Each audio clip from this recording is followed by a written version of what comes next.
Whether you keep them in your home or love to see them in theirs, these are the creatures that bring us all together. Reptiles. We're going to be delving into the experiences of reptile lovers from around the block and around the world. This is the Reptile Talk Podcast. That's cool.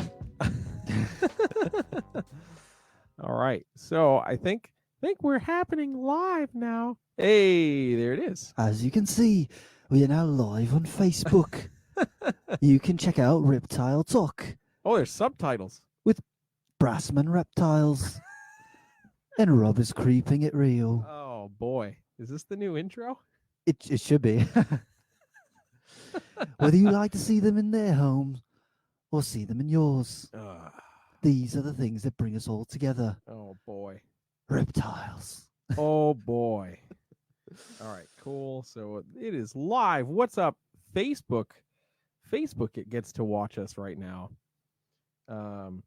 We're recording. So we're recording a new episode of Reptile Talk. The live video is going to be here during the live stream, obviously, and then I'm taking the video down. That's right. Sorry. It's going to be uploaded on maybe YouTube and maybe so. our OnlyFans. Maybe so. So we're doing this because Ooh. we're testing it out, and I forgot that I should have tweaked this earlier in the week. So we're doing it here right now on Facebook.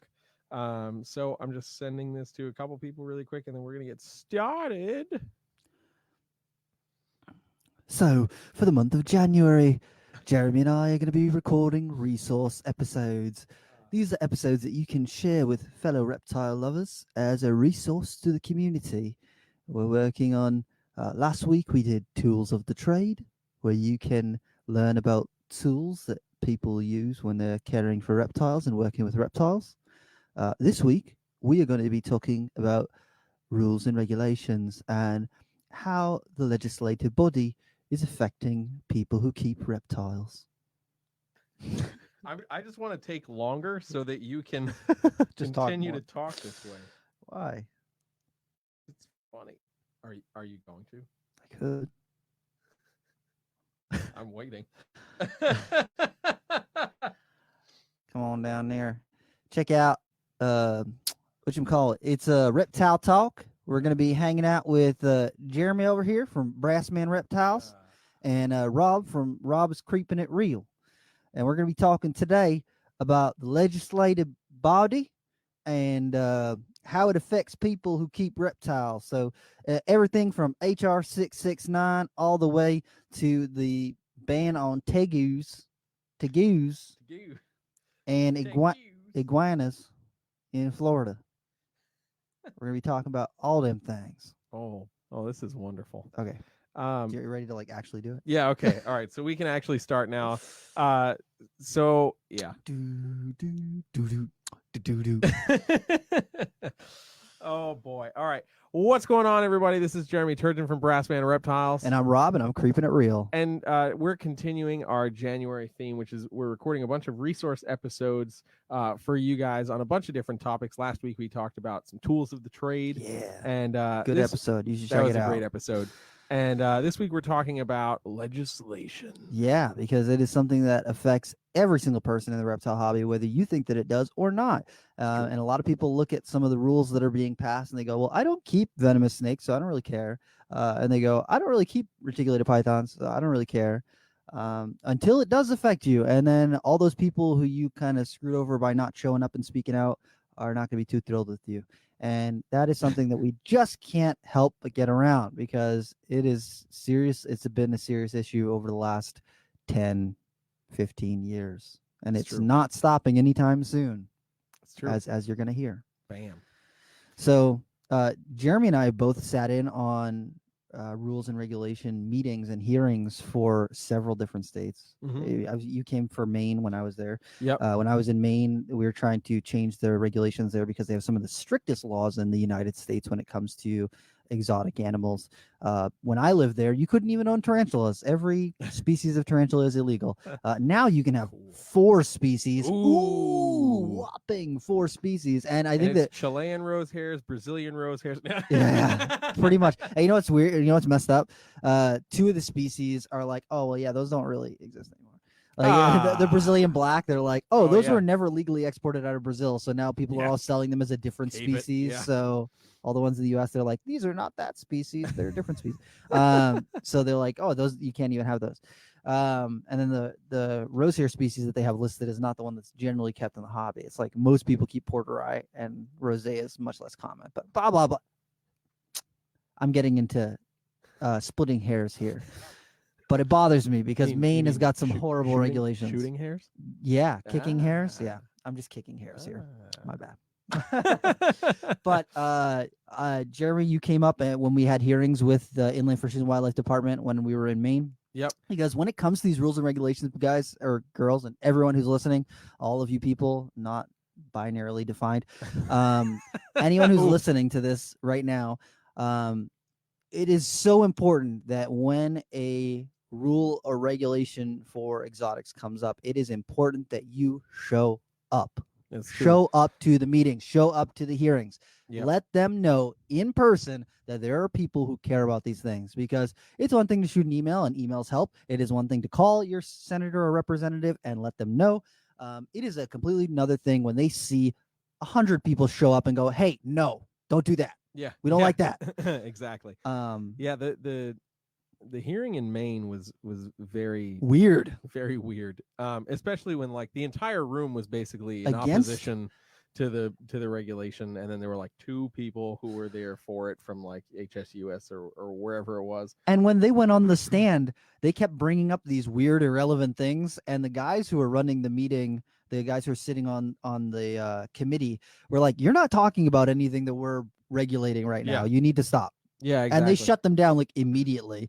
And then everyone else was like, yeah, you shouldn't do this. You guys are trying to make more regulation, more work for your, wildlife officers, more work for, your people who are regulating, and it's not helpful. And I think that was like the most amazingly ridiculous thing is like, so Maine's already got these really strict laws.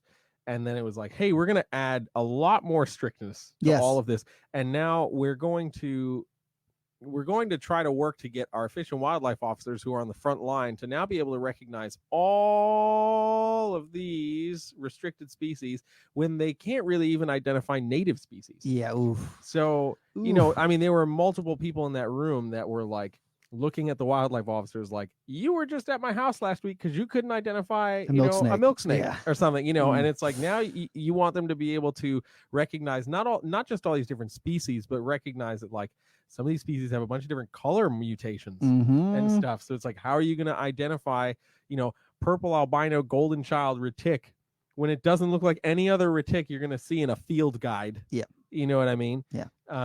It's just rough. They basically rely on people. What is it? Snitching? Yeah, snitching. I wanted to find a fancier word for it, but snitches. Yeah, they rely on snitches. That's like when I was up there was someone who had had 2 Burmese pythons. And when the game wardens showed up, because someone snitched on them, when the game wardens showed up, they also confiscated their Trans-Pecos rat snake and their Hog Island boa and euthanized both of them along with the Burmese pythons, because the law didn't specifically say Trans-Pecos rat snake. It said North American rat snakes, and they didn't know enough to Google where Trans-Pecos is.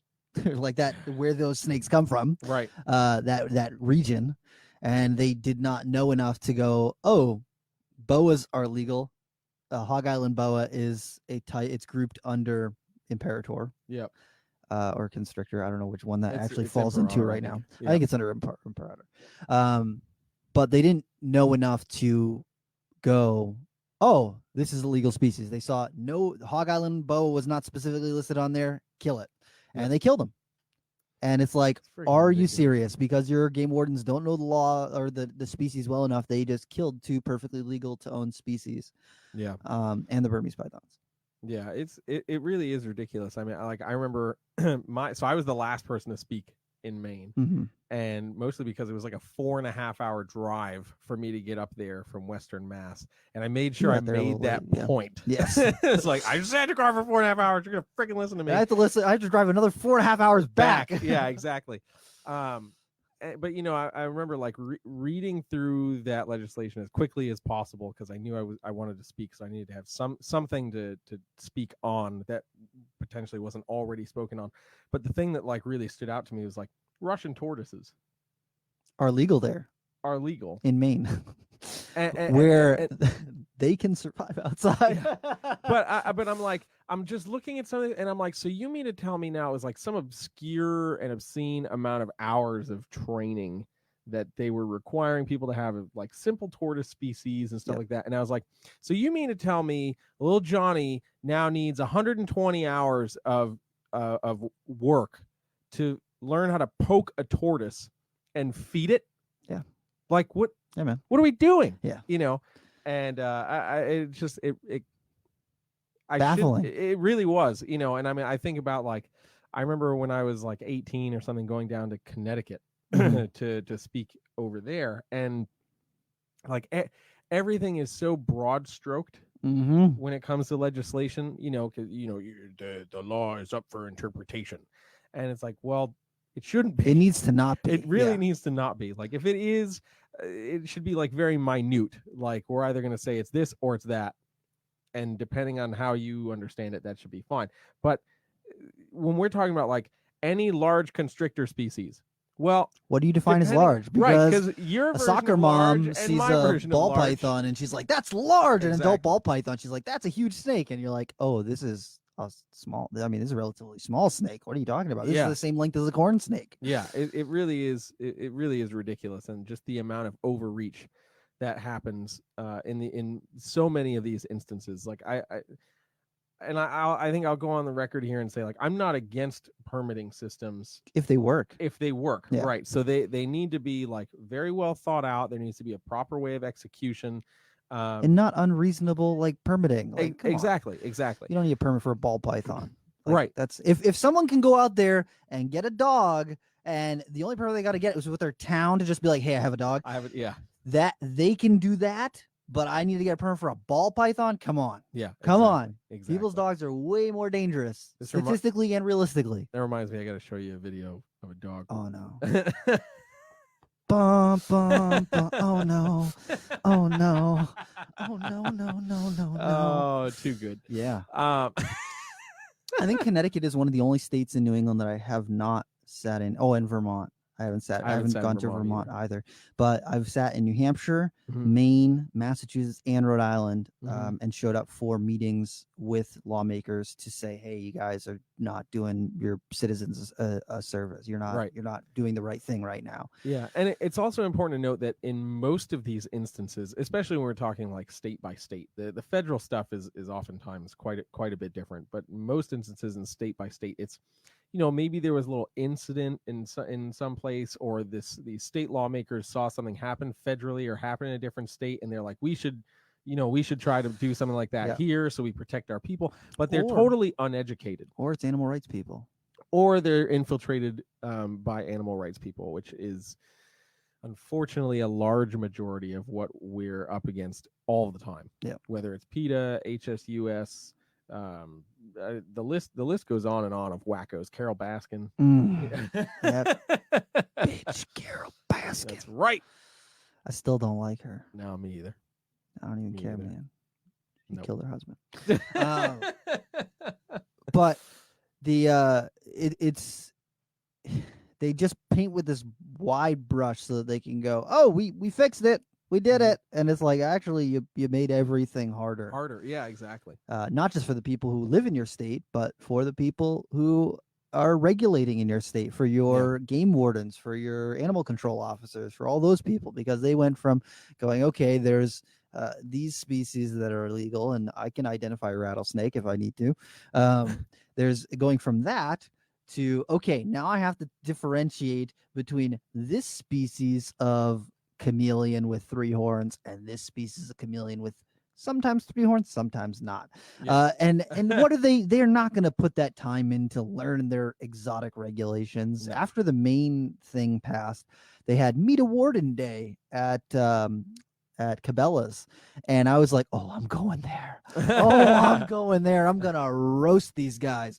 So I went to meet a game warden there, and surprised, there was nobody there to meet the game wardens. It was just me and 2 other people. And I was like, "Hey guys, how's it going? What do you know about pythons?"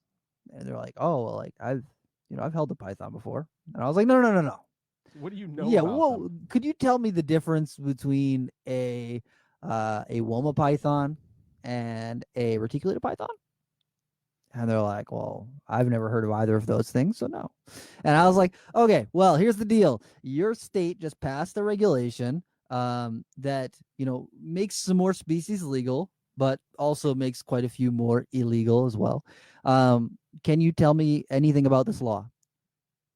It looked like they were trying to catch flies in their mouth because like it just hung so long. And I was just like, man, these are the guys who are enforcing the law and they don't know anything about the regulations. Yeah. And that's the one thing. The lawmakers are making these rules so that they can go, we've got this rule in the book. They're not doing anything about enforcement. Right. They're not. Right. There just are not, because to most game wardens and Inland Fisheries and Wildlife Department and Fish and Game and those guys, they deal more with poaching, hunting, natural resources, and things like that. The forestry and that sort of stuff. They're not thinking about who's keeping 10 racks of snakes in their basement until there's like a call for someone who's got 30 racks of snakes in their basement, and then they go, holy crap, this is an issue. Exactly. So it's a big thing. The lawmakers are not thinking about what is actually going on practically. So this is important. If you are not in there giving a voice to the people who are going to be regulated against, they're just going to go, oh, whatever, do whatever we want, and it's going to be an issue. It will be an issue. This hops back to all the way 2009, 2010. There was a bill that tried to get passed federally called HR 669, the non-native wildlife non-native wildlife now invasion you know we have notes, guys. Prevention Act. I did, because I'm not going to remember that whole thing, and I've got like a bunch of other ones written out. To be fair, I don't remember half of these. So it was introduced in January of 2009, and the HR 669 was basically going to ban the importation and interstate transport of any quote unquote non-native animal to the United States. So they literally were painting with such broad a stroke that they literally could have made hamsters illegal, guinea pigs illegal, ferrets illegal, any sort of bird that people are keeping as pets illegal. Almost every reptile species that's not native to the United States could be illegal to now import or to move across state lines. So if you've got a pet snake, a pet ball python,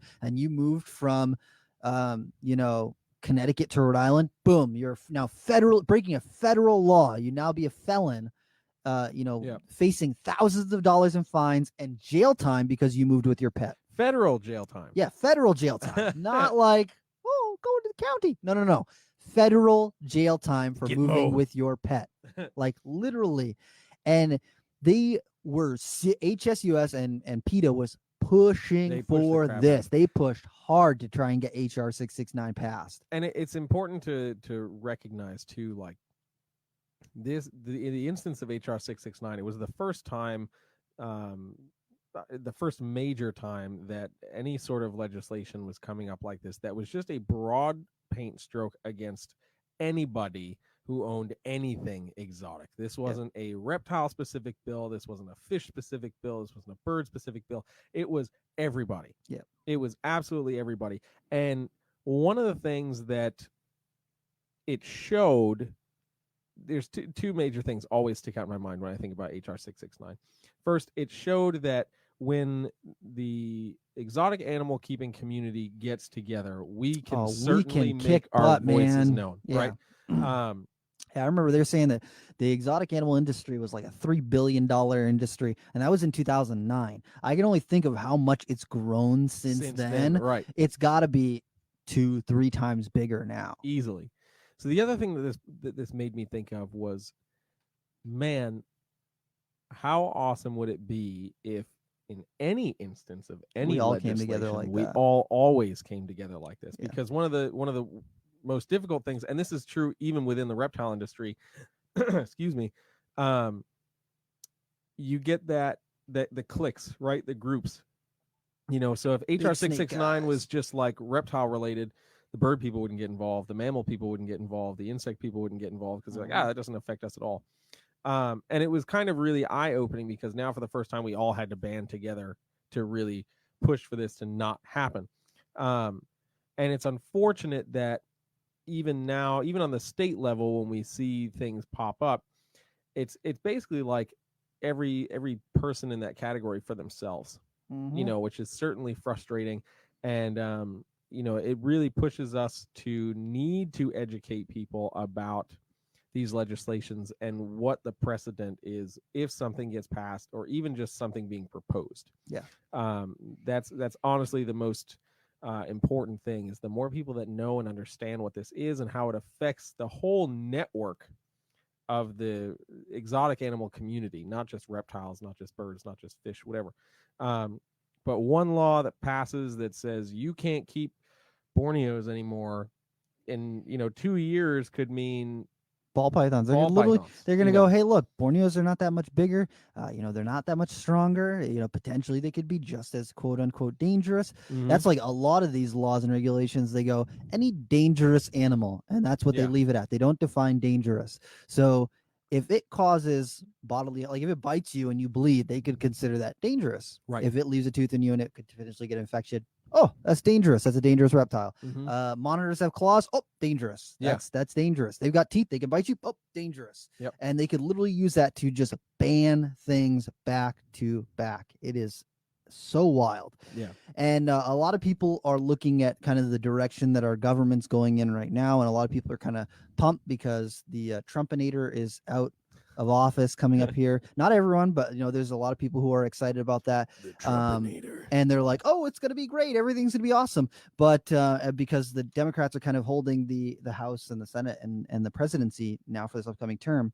But when HR 669 passed, it was supported by 39 Democratic representatives and only 3 Republican representatives. So this is stuff that gets generally pushed by the Democratic Party. I'm not here saying I hate Democrats. I'm not saying anything like that.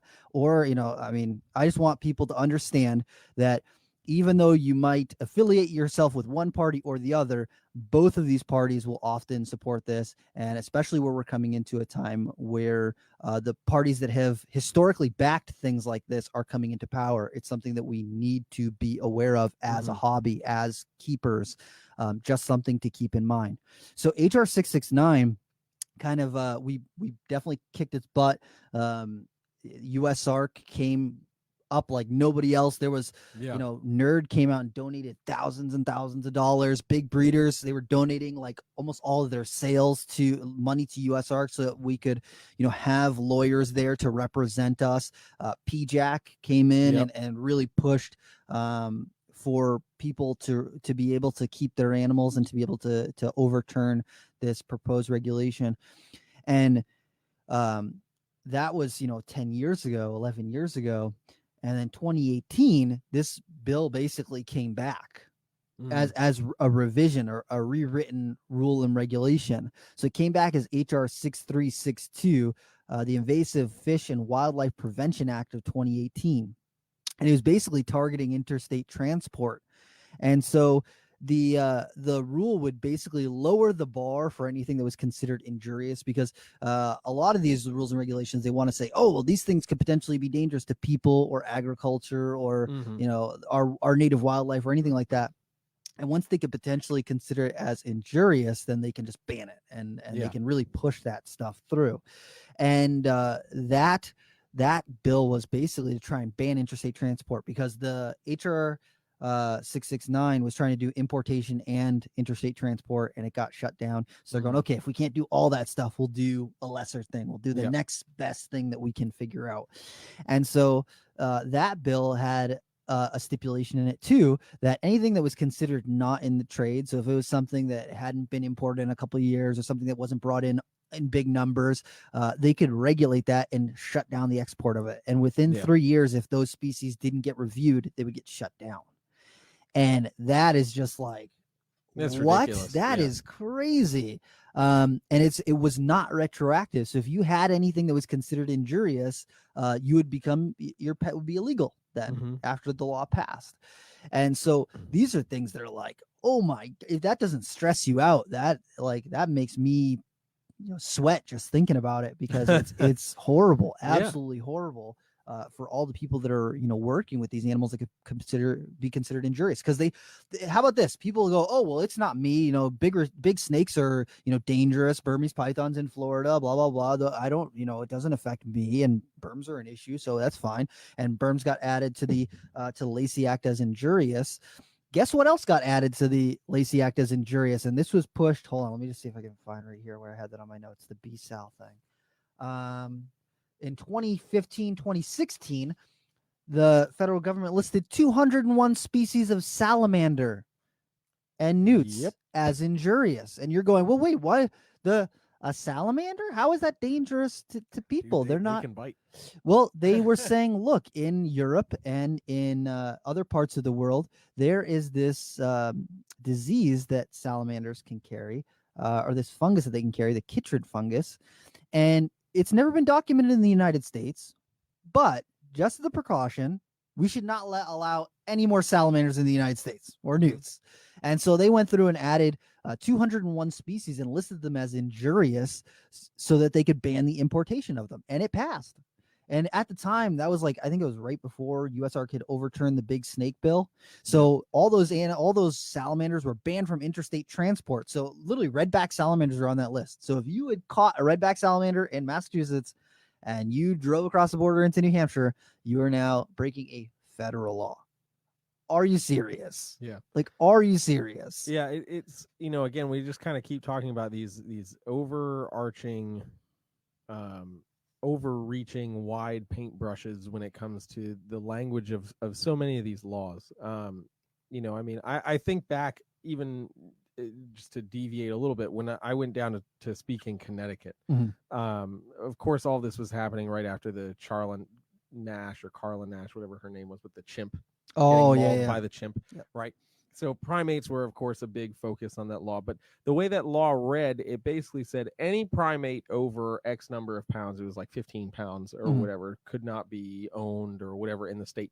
And I was like, so, but people are technically primates. We're technically primates. So I was like, so what are we going to tell that mother when their child is 15 pounds? Well, tell her to get a job and move out. Get a permit. Can't keep that. Can't have that.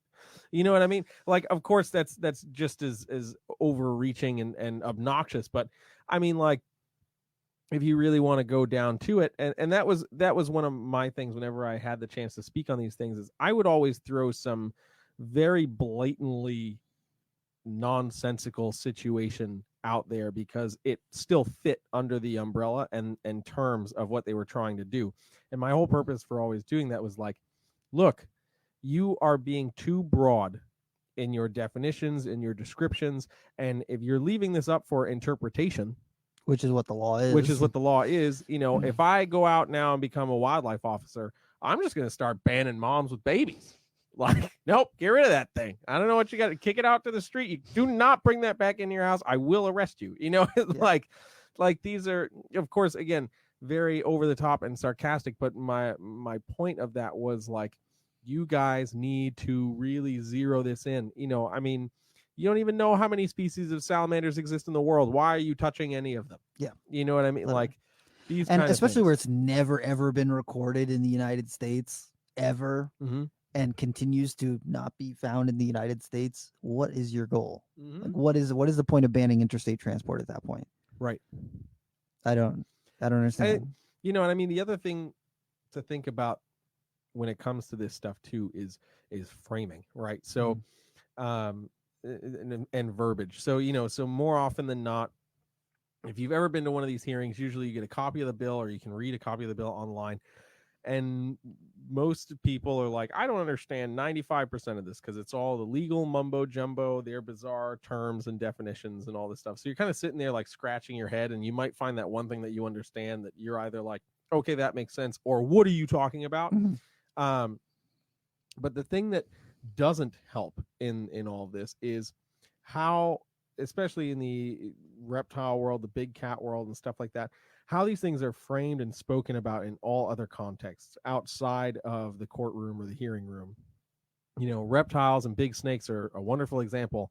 Dangerous killers, evil monsters, Mhm. right? So when these things come up and then we start talking about them, be it an educational program or whatever, you see those reactions of people. They're like, oh my God, that's such a dangerous animal.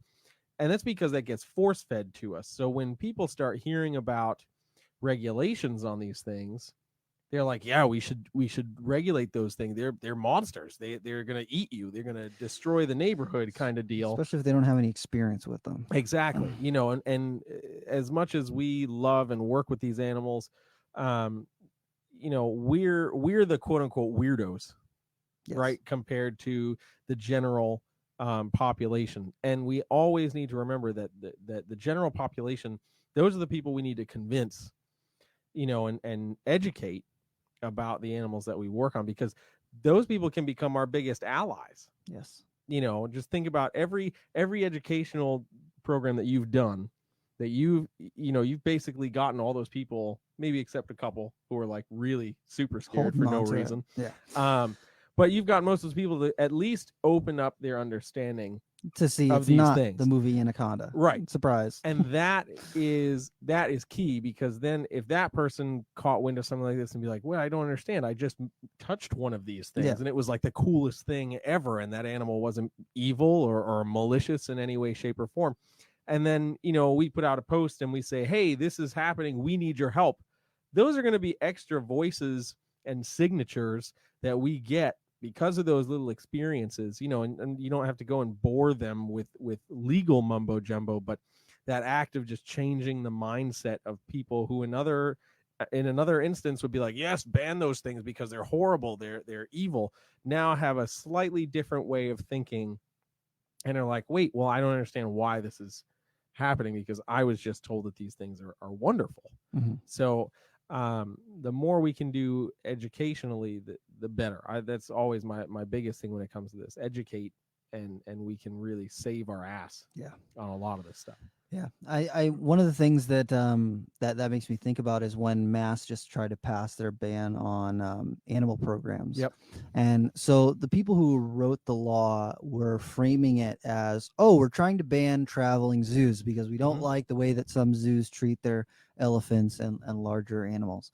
But the way that the law read was banning all programs that show an animal doing a natural like a natural thing that it would do, or an unnatural act that it would do.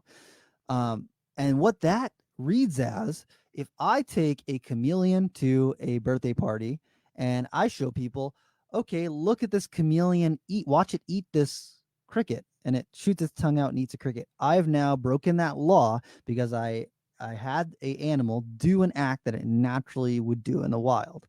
Or if I go, hey, look, it's got a prehensile tail, watch how it can hold onto my finger with its tail.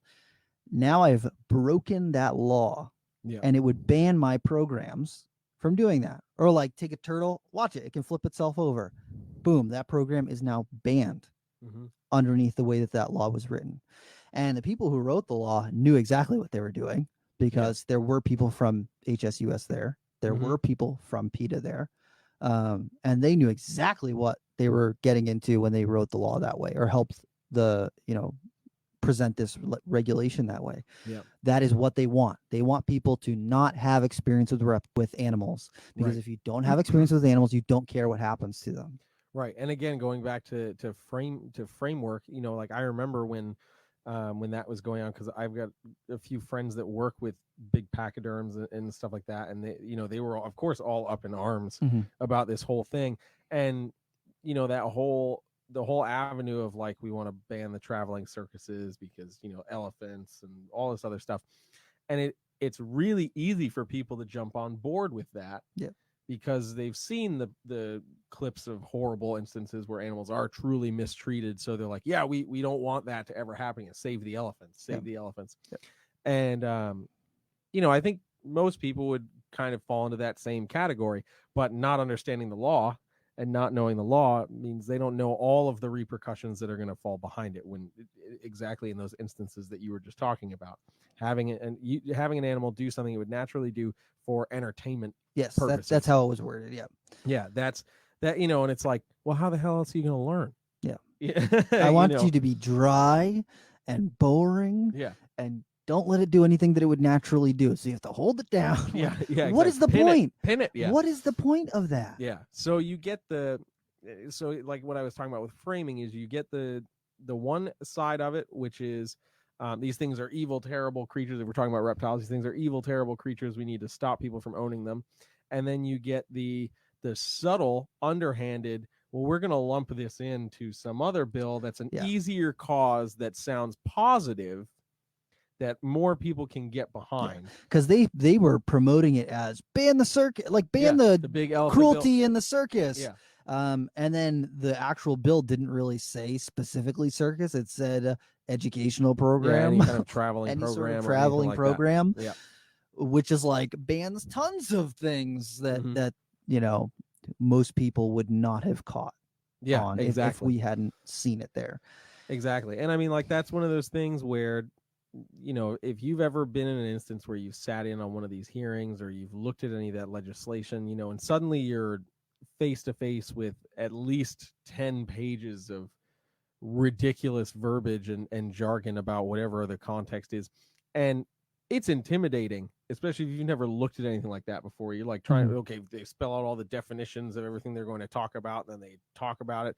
And if you aren't prepared for that, you're just going to be like, well, I don't know what's going on. And that's how they want you to feel. Yeah, exactly. So, I mean, like, I think another thing that I think about is like when Massachusetts was trying to do the timber rattlesnake. Oh my God, in the Quabbin. Yeah.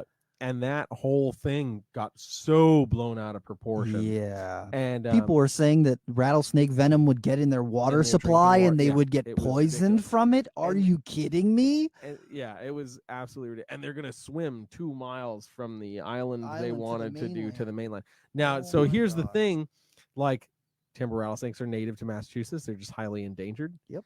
And this was an attempt to bring that population from back. The brink of extinction to save this species in a state where it's about to be vanquished because of people. And I remember, oddly enough, and this was absolutely hilarious, I figured out who the senator was that was kind of like backing everything that was going on with it.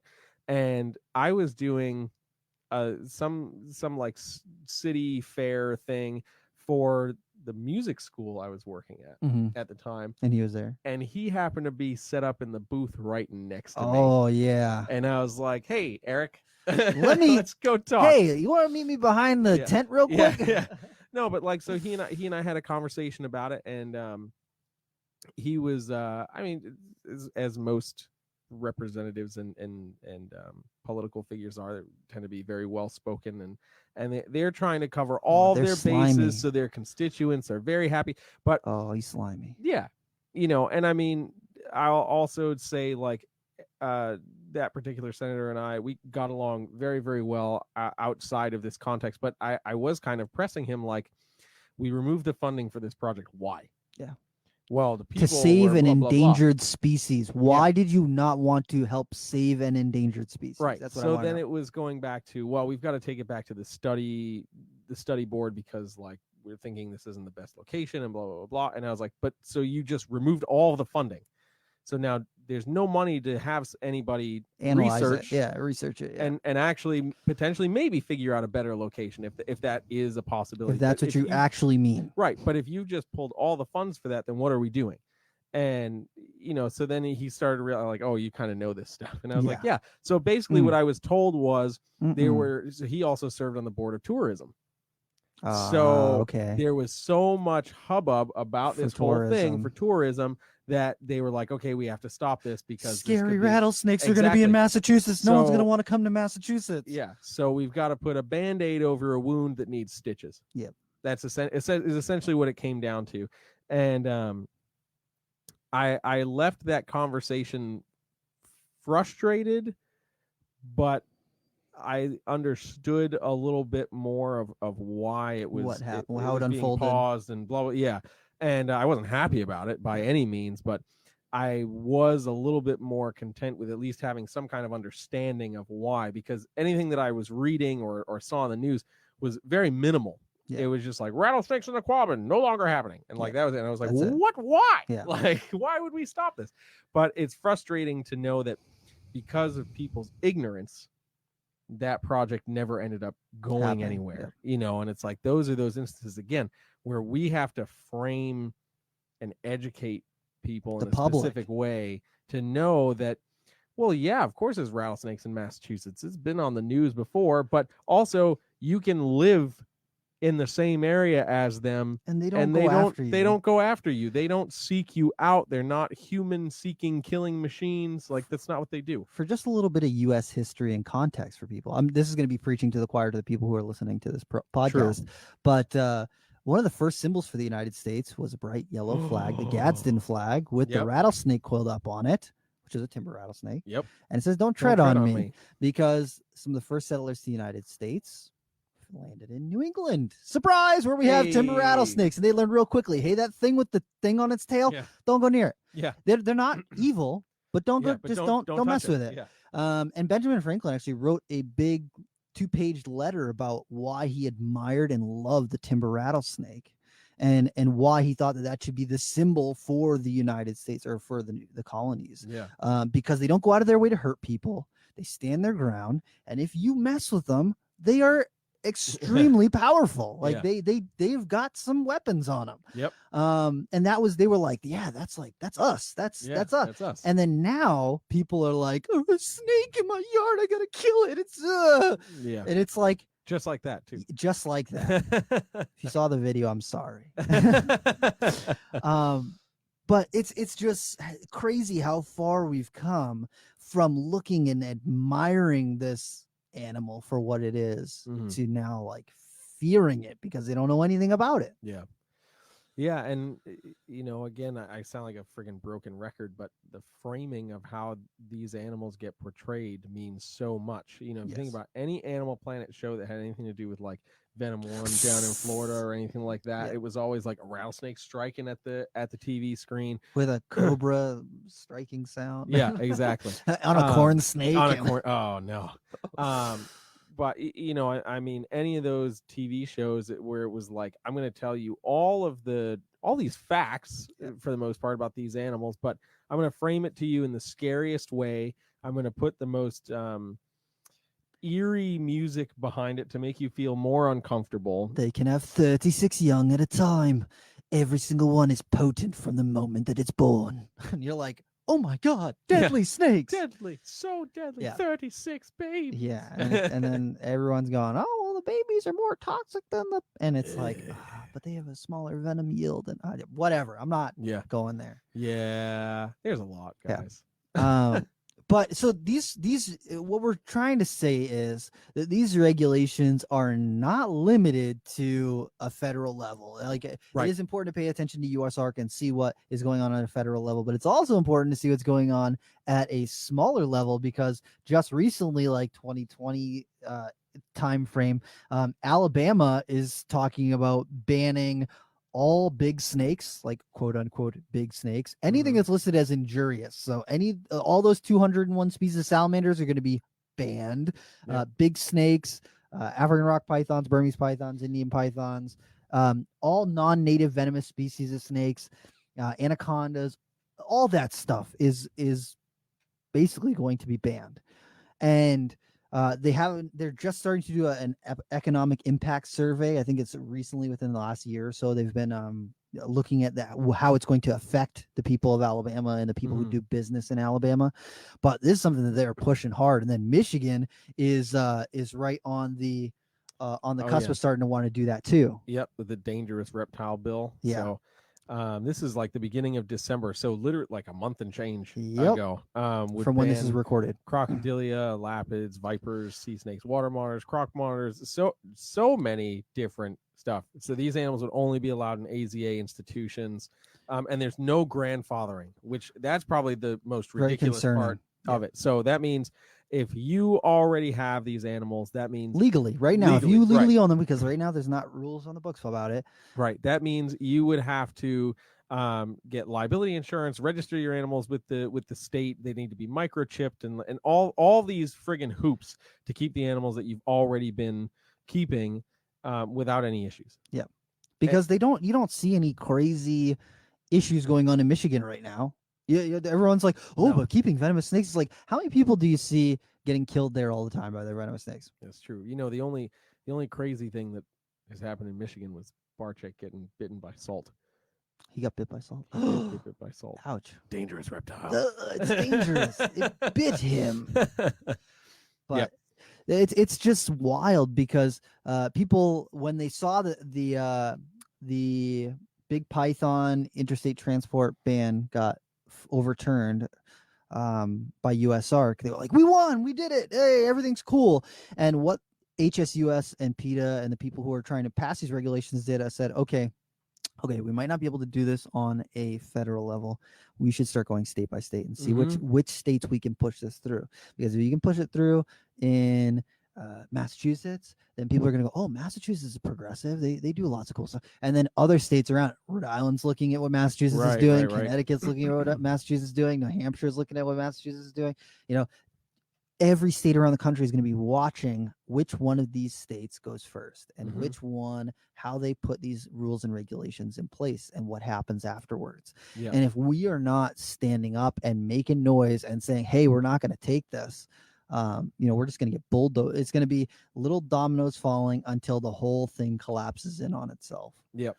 So in tandem with all of this, because we've been talking about all these regulations, both federally and in different states, there's a couple things that are really important for you guys to be aware of and some resources that you guys should be checking out when it comes to this. First and foremost, USARK.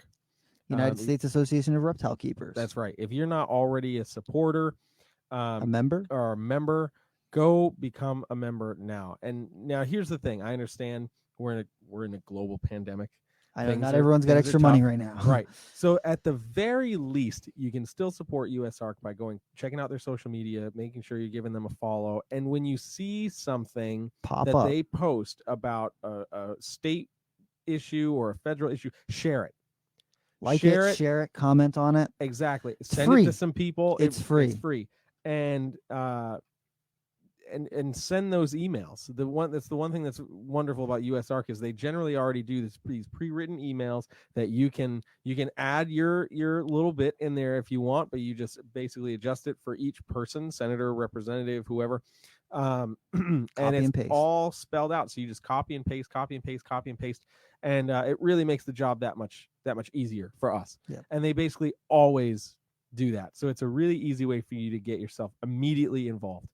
The other thing is, if you are aware of, or if not, you can certainly find it, your local herpetological society. Super important. So I know for Massachusetts, when we went down there, Kurt Schatzel and a bunch of members of the New England Herp Society were there to speak to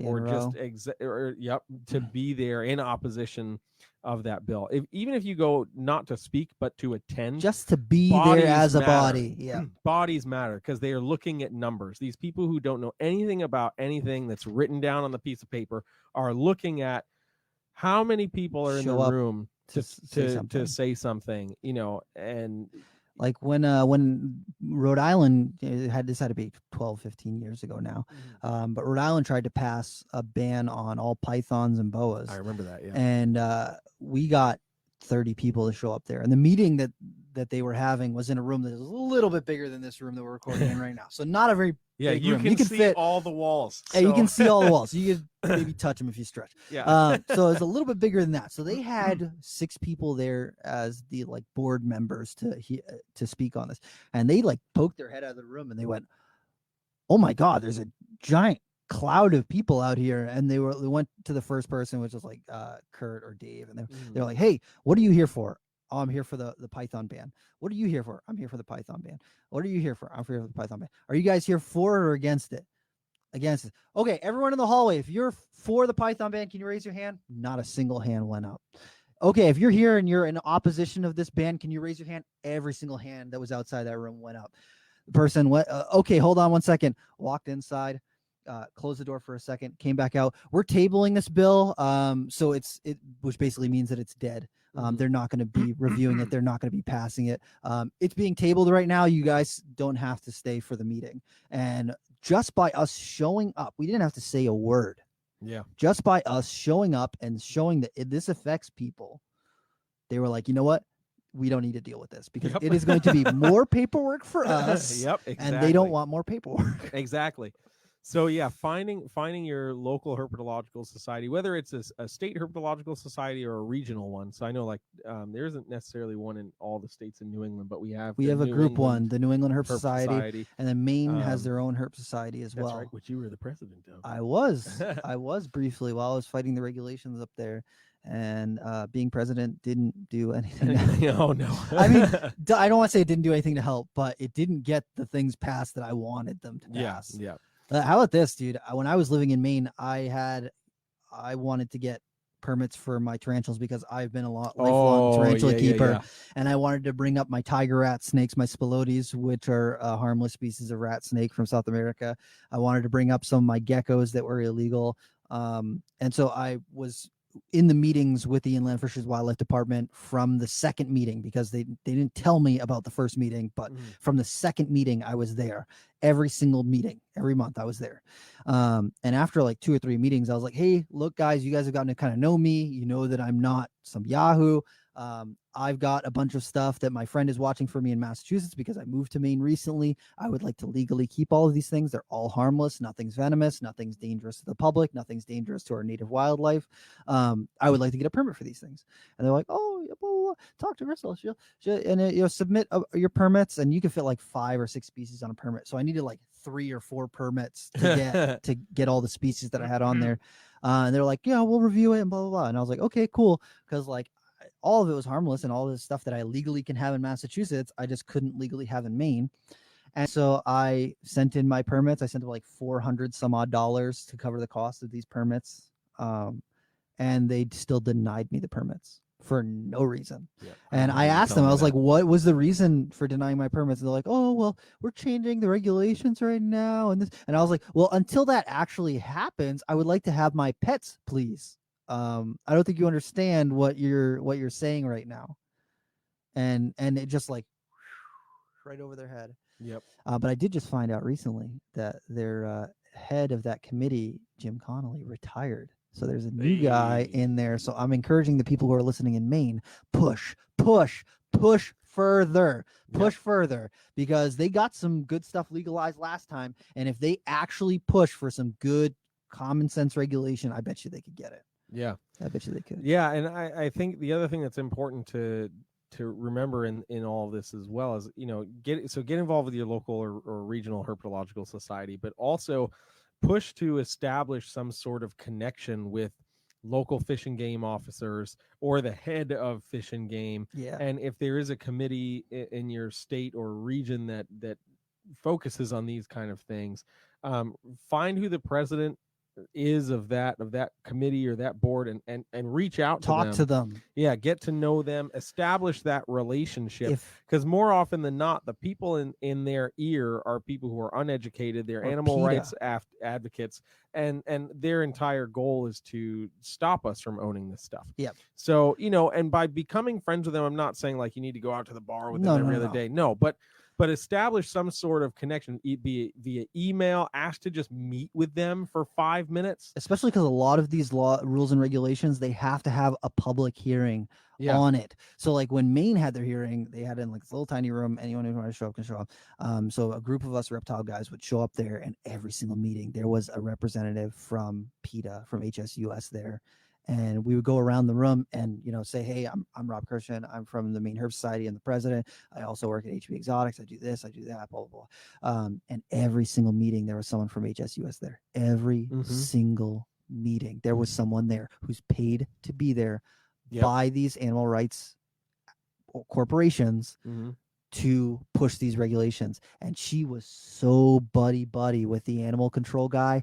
She would go out to lunch with him, and she was like, a young, attractive woman. So she'd rub arms with him and talk to him after the thing. And this guy is like this middle-aged dude who hasn't been touched in years. And he's like, I'll do whatever you want. Like, that's what we're up against. They don't fight fair. Yeah, exactly. They don't. Exactly. So, I know a couple people in different places all over the country that, they reach out and establish these connections. And like, once they have that connection, like I said, it's not like you have to go out to lunch with them all the time or go out and have a drink, but like during Be a the resource. holidays. But during the holidays, you just send them a little gift basket. Yeah. Or if they find something that they don't know what it is, say, hey, look, use me as a resource. Exactly. If you're good at identifying different snake species, hey, if you guys have a snake, someone's pet that you find, a wild snake, something that's let go, shoot me a picture. I'll identify it for you. I will help you. Mm-hmm. I want you to have a good relationship with me. I'll help Right. you.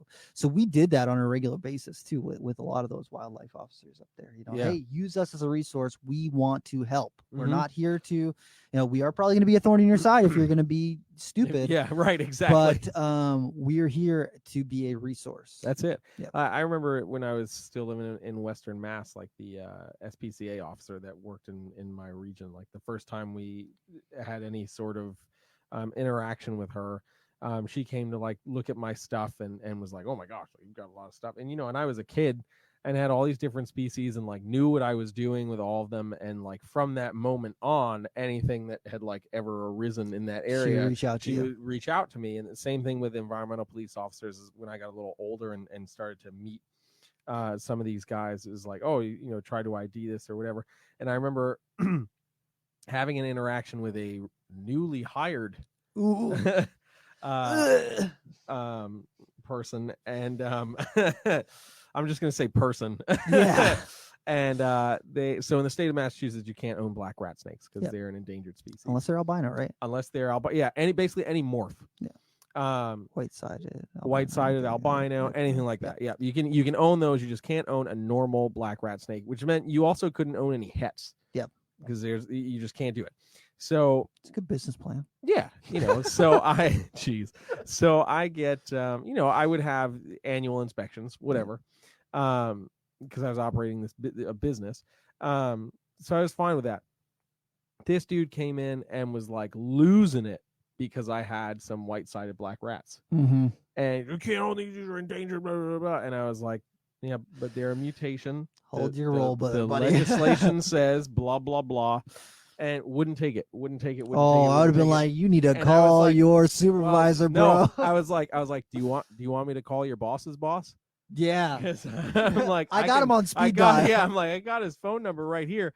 I can call him and we can discuss the law. And he like stepped out for a few minutes and then came back inside and was like, yo, okay, all right, those are fine. I was like, yeah, bro, you ain't pinning the big one on me, motherfucker. No, this is not my first rodeo. Mm-mm.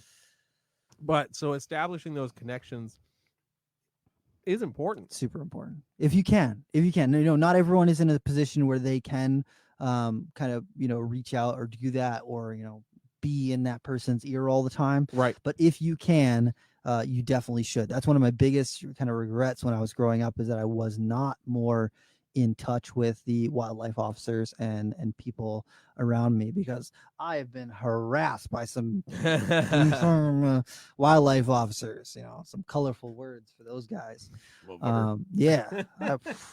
These guys, man.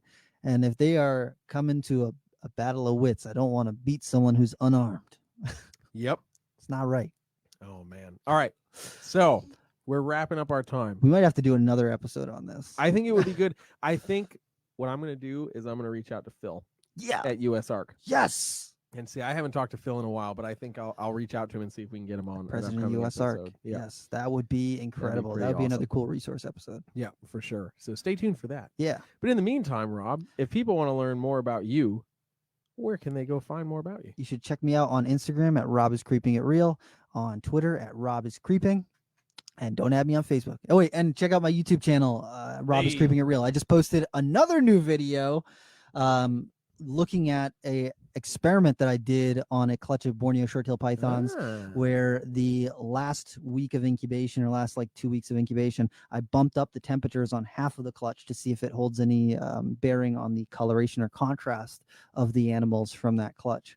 Because in geckos, like leopard geckos and crested geckos, you can see a noticeable difference if you do manipulate the temperature towards the end of incubation. And most of the people I know who breed pythons have not attempted to do this. So I was like, let's do it. I mean, yes, I don't want to like gamble with my babies, but I was like, I think that 4 degrees is not a crazy jump. And it's very interesting. All the babies have gone through like 3 or 4 sheds now. So it's interesting to see how the group that was my experimental group has changed compared to my quote unquote control group, the ones that I kind of kept at the regular steady temperature. It's very interesting. So I posted a video about that on my YouTube channel at Rob is Creeping It Real. You can check it out on there. Borneo short-tailed python temperature fluctuation experiment, blah blah blah, all that stuff. But Jeremy, where should people find out more about you? People can find out more about me on Instagram and Facebook at Brassman Reptiles. You can, of course, add me on Facebook, Jeremy Turgeon. YouTube at Brassman Reptiles. I just got some new content over to Donnie for editing because I don't have time to edit anything in my life. But from my recent trip to Georgia. So that'll be cool. We checked out some really cool animals and at the show there, and yeah. And then also check us out on OnlyFans. You can check out Reptile Talk. It's onlyfans.com/Reptile Talk, and we'll be posting probably the video from this on there, where it might be exclusive.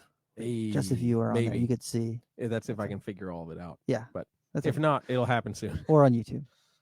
Somewhere. And then we'll be posting some more like behind the scenes. I'm starting to get some cool locks right now, so I'm posting those on there because I don't really want to post them on Instagram and all that stuff. So boom. Yeah, thank you guys for tuning in. We will see you next time. Ooh.